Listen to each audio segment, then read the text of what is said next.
Hello! Welcome to my very first animation story type video. For the first one, I think I should do something basic, since it is kind of like a testing ground zone to see how it turns out. So we're going to be talking about sports. I played a lot of sports in my wee little life, including swimming, karate, gymnastics, and fencing. But let's go back to karate. Karate! I started karate when I was around 7 in a little dojo house on the side of the road. My memory was a bit foggy at the time, but I did spend a bit of time there before moving to this big, cool-looking karate place which had big empty rooms. I spent most of my time in those rooms. But I was actually in there to train with my teacher. It was kind of chill as we had like 8 or so people. I honestly don't remember anything even close to a story in this place, although I do have a video to show what my 8-year-old self can do when I was trying to get another pin, which is basically another belt.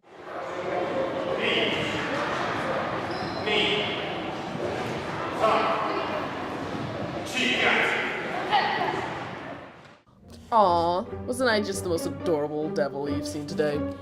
But anyway, about the pin thing. Instead of switching the color of our belts, we would put pins in our belts to show what level we were.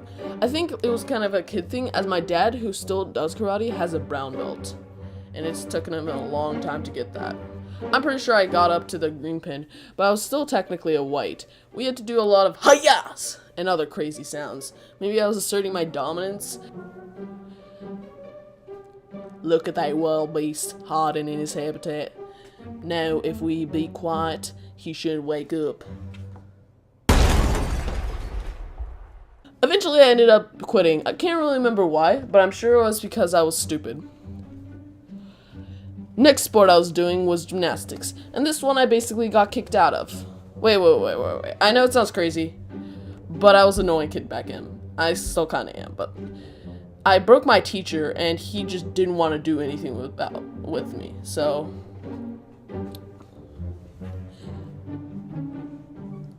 But did you do crazy cool flips and stunts? Yes, I actually did crazy cool flips and stunts like crazy in my imagination. In general, it was pretty mundane. On the other hand, my last sport that I actually spent time on was fencing.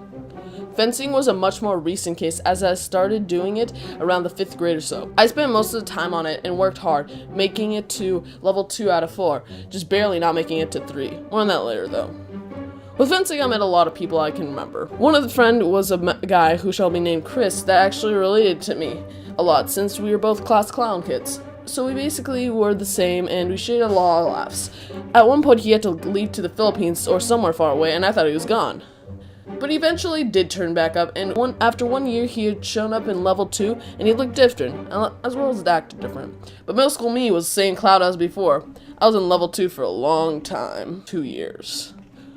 The reason I was in the same level for so long is because with each level you have to complete these tasks, and you have to either ask the teacher to test you on your ability to do that task, or in some cases show it in practice matches for the off chance that he was looking, or they. By my first year in level 2, I completed almost every challenge except one. For this one, you had to show it. And instead of asking you to show it in a personal test, you had to show it in a practice matches. And it was basically showing that you deserve to be ranked up. I didn't know what to do since I basically ran on basic functions. I felt like one of those AI robots when they talk to another AI robot. It felt like a rock wall, and I didn't know how to climb. After a year or so of trying to figure out, I gave up because I suck, and you shouldn't. But luckily I finished this video, so I get to be happy of this. Hope you enjoy and good night. Or good day. I don't know, whenever you're watching this.